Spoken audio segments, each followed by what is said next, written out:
You know the feeling. Someone says something that hits a nerve. A situation doesn't go your way. Pressure builds. Your emotions start rising. Fast. Anger, frustration, impatience, stress. And in that moment, it feels personal. It feels unfair. It feels like something you need to escape. Instead of escaping it, embrace it. See it for what it is, a challenge, an opportunity to grow, to choose discipline over impulse, to pass the test. And when you do, when you remain steady, keep a good attitude and act with discipline, the situation no longer holds you. You rise beyond it. Life responds to that. Circumstances change. Responsibility expands. You are trusted with more, not because you asked for elevation, but because you became capable of carrying it. And this is where most people misunderstand what's happening. Life is not asking how you feel, it is asking whether you can govern yourself. So before we go deeper, anchor this. If you recognize that the pressure in your life is not rejection, but trust. Trust from God.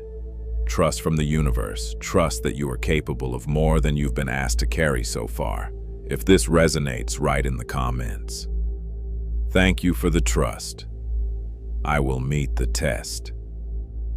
Not as a promise to God or the universe, but as a commitment to yourself. And stay with me until the end, because the final lesson explains why some tests disappear once you pass them, and why others repeat for years until something in you finally changes. Now let's go deeper. I want you to really take this in. That moment, the one that triggered you, the one that stirred your emotions, the one you wished would just go away.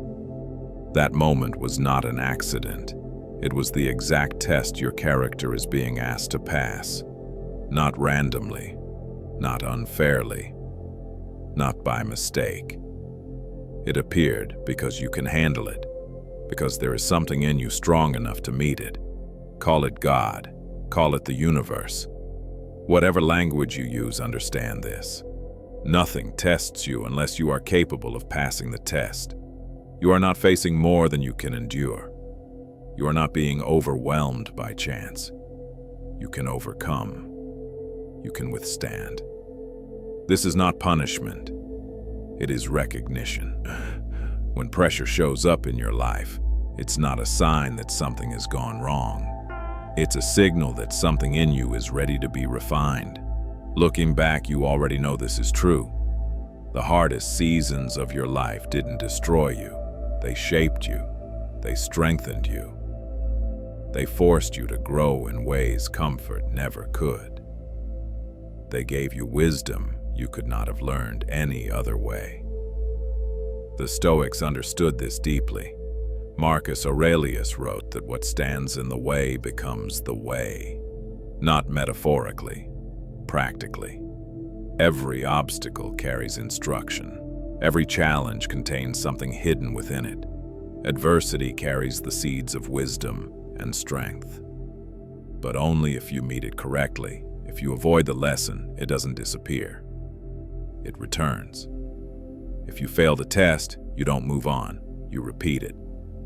Same emotions, same reactions, same patterns.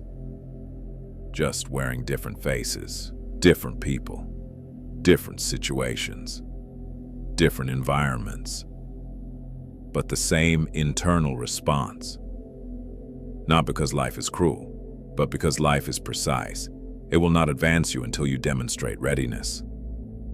This is where most people get it wrong. They pray for relief instead of growth. They ask for the pressure to stop instead of asking what it's shaping. They mistake resistance for injustice and repetition for bad luck. But the test keeps coming because something in you has not yet changed, and until it does, life has no reason to give you a different exam. The pain of discipline is small compared to the pain of regret. Discipline hurts once, regret echoes. No discipline feels pleasant in the moment, but later it produces a harvest of strength, stability, and self-respect. If you allow yourself to live by emotion, if you let impulse, frustration, and reaction dictate your choices, it will catch up to you in your health, in your relationships, in your peace of mind, and in the quiet regret of knowing you could have grown, but didn't. Life will only elevate you as far as your character can carry you, and character is always formed under pressure. So the next time it happens, when emotions rise and demand control, remember this. This is the test, not a punishment, not an interruption, not an inconvenience. A moment asking one question only: can you govern yourself? The Stoics didn't ask for an easier life. They trained for a stronger mind. They learned to welcome adversity, knowing it was shaping them into something unbreakable. Walk away when you need to. Be the bigger person. Refuse to be ruled by impulse. No one will make this decision for you. You must choose it. And this is what I want you to remember every time emotions rise. You don't have to get on board with your feelings. This pressure is not meant to break you. It is meant to strengthen you. It is meant to complete you. The test is not lost in chaos. It is lost in a moment so small most people don't even notice it. It happens before the argument, before the reaction, before the decision that changes the tone of the day. It happens in the instant emotion first rises and asks for control. That is the real test, not the situation, not the person, not the pressure. The moment your body tightens, your thoughts speed up. Your need to react becomes urgent. That is where most people fail. Because emotion doesn't arrive violently. It arrives persuasively. It says you're justified. You deserve to react. Just this once. Say something. Do something. And in that moment, if you identify with the emotion, if you let it speak as you, the test is already lost. Most people believe they fail the test because life is too difficult. That's not true. They fail because they confuse feeling with authority. Emotion feels urgent, so they treat it as important. Emotion feels loud, so they assume it must be obeyed.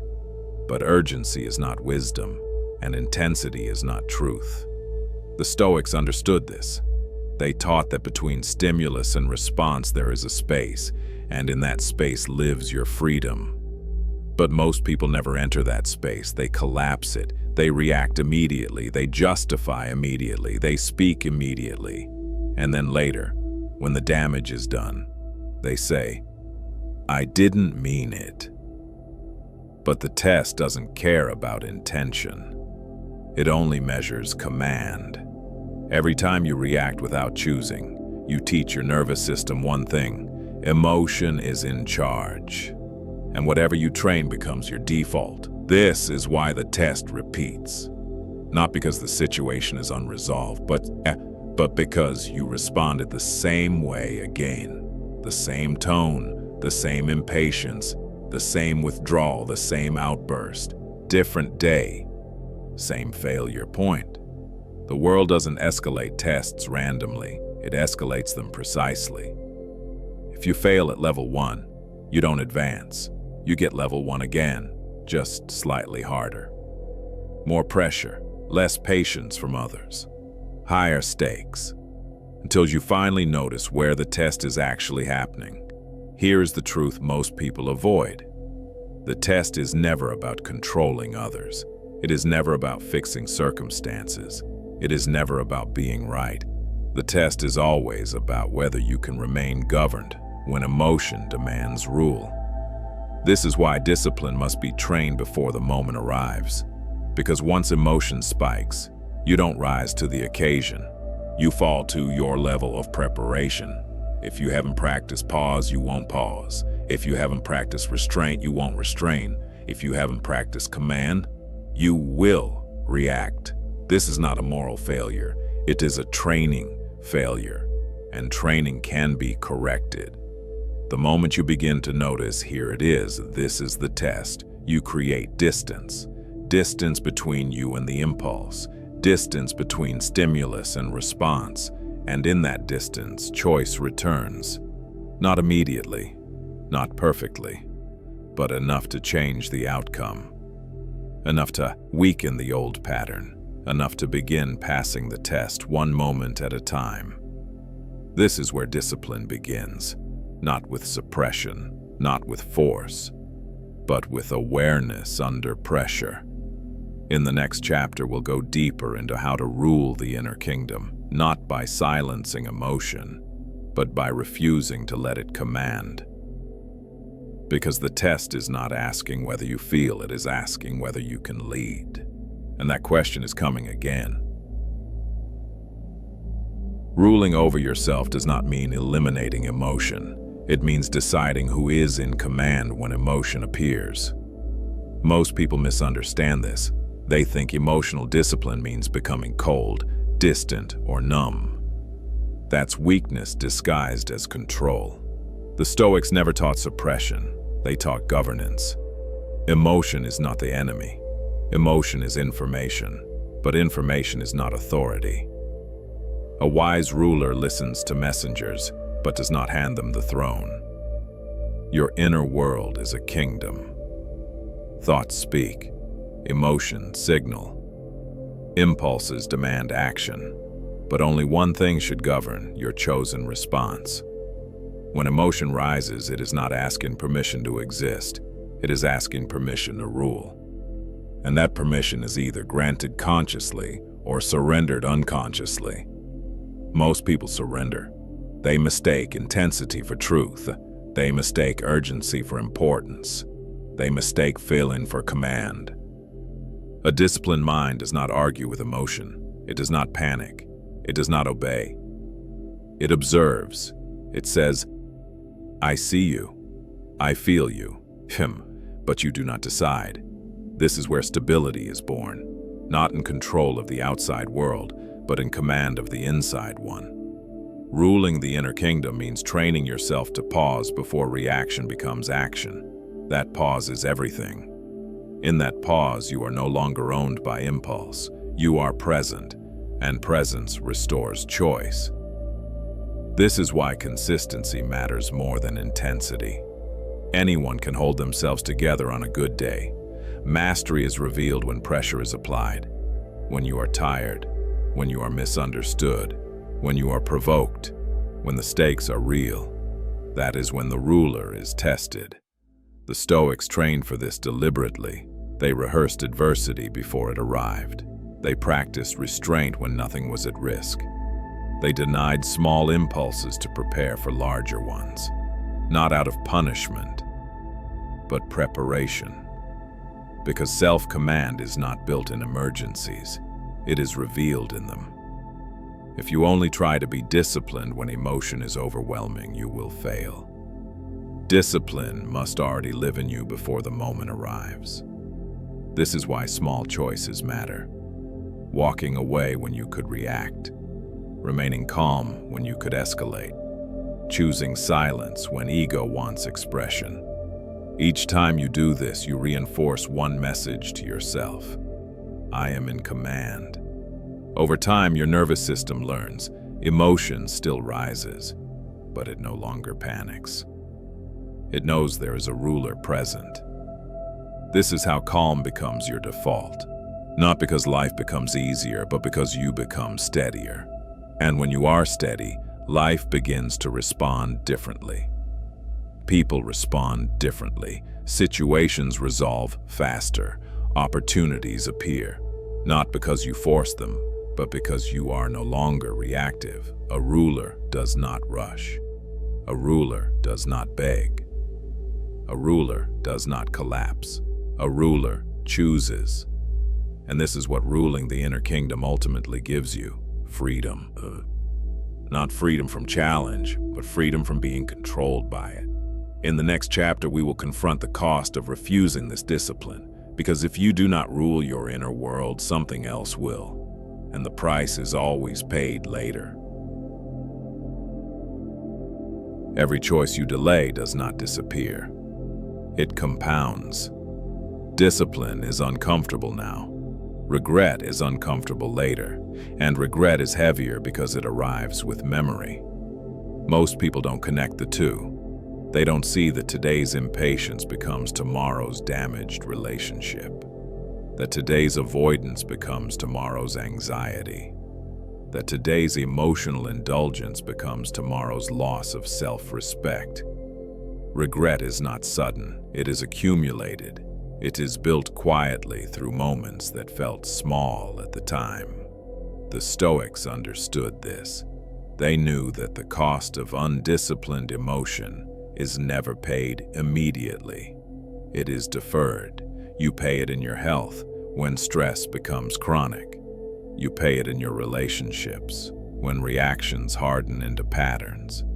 You pay it in your identity when you realize years have passed and nothing truly changed. Discipline, by contrast, asks for payment up front. It asks you to pause when reaction feels justified. It asks you to walk away when ego wants expression. It asks you to endure discomfort without immediate relief. That is why most people avoid it. They choose what feels easier now, and unknowingly sign for what will hurt later. This is not a moral failure, it is a misunderstanding of time. Regret is simply undisciplined emotion remembered too late. And the cruelest part is this: when regret finally arrives, the moment to act has already passed. The words cannot be taken back. The opportunity cannot be reclaimed. The years cannot be recovered. Only the lesson remains. This is why discipline must be chosen before regret becomes your teacher. Because regret teaches harshly and without mercy. Discipline teaches quietly, but it gives you something regret never will: options. When you are disciplined, you keep doors open. You preserve trust. You protect health. You maintain self-respect. You stay aligned with who you know you are capable of becoming. This is what most people don't realize. Discipline is not restriction, it is protection. It protects your future from your momentary impulses. It protects your long-term vision from short-term emotion. It protects the life you are building from the mood you happen to be in. Every time you discipline yourself, you are choosing your future self over your present urge. And that future self is always grateful. In the next chapter, we will confront why the test does not disappear until discipline becomes consistent. Because life does not repeat lessons out of cruelty. It repeats them until regret is replaced by mastery. If the test feels familiar, it's because it is. Different people, different circumstances, different environments, but the same emotional pressure, the same reactions, the same internal struggle. This is not coincidence. Life does not repeat lessons because it is careless. It repeats them because it is precise. A test only ends when the lesson is learned. Most people believe repetition means failure. In truth, repetition means unfinished integration. Nothing is wrong. Nothing is cursed. Nothing is meant to be this way forever. There is simply something in you that has not yet changed, and until it does, life has no reason to offer a different exam. This is where resistance becomes costly. When you resist the lesson, you don't avoid discomfort. You multiply it. Because the same test returns with greater intensity. More pressure, less margin for error, higher stakes. What once appeared as irritation returns as conflict. What once appeared as inconvenience returns as consequence. This is how life escalates, not to punish, but to demand attention. The Stoics understood this pattern clearly. They did not ask why something happened again. They asked what it was asking of them, because repetition always points inward.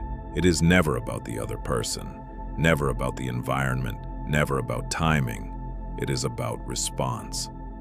Until your response changes, the situation has no reason to. This is why some people spend decades reliving the same emotional cycles, same frustrations, same regrets, same explanations. They change jobs, they change relationships, they change locations, but they bring the same inner ruler with them.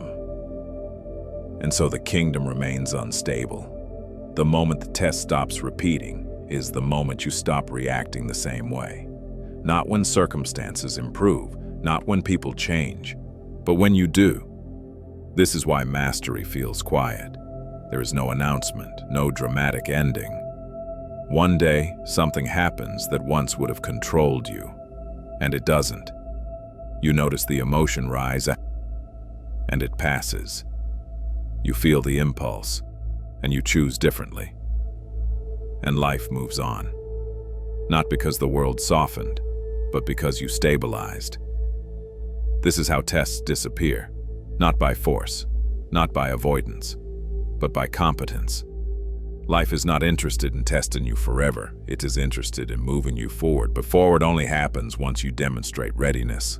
In the final chapter, we will bring this full circle, because passing the test is not about perfection. It is about becoming someone life can trust with more. And that is where true elevation begins. Passing the test does not mean life becomes easy. It means life becomes clear. The challenges do not disappear, but they stop controlling you. Pressure still arrives, emotion still rises.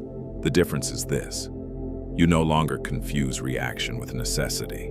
You no longer mistake urgency for authority. You meet each moment from a place of command. This is what passing the test looks like. Calm becomes your default. Not because you suppress emotion, but because emotion no longer governs you. You act deliberately. You speak intentionally. You choose responses that align with who you are becoming, and life responds to that. Not magically, not instantly, but consistently. When you stop reacting, situations resolve faster. When you remain steady, people meet you differently. When you carry yourself with discipline, responsibility expands naturally. This is what many people call promotion, not a reward, a consequence. Life gives more weight to those who can carry it, not those who ask for more, but those who are ready for it. This is why some problems simply disappear. Not because they were fixed, but because they were outgrown. The test no longer needs to repeat once mastery is demonstrated, and mastery is not perfection. You will still feel emotion. You will still have difficult days, but you will not abandon yourself to impulse. You will not surrender your inner authority for momentary relief.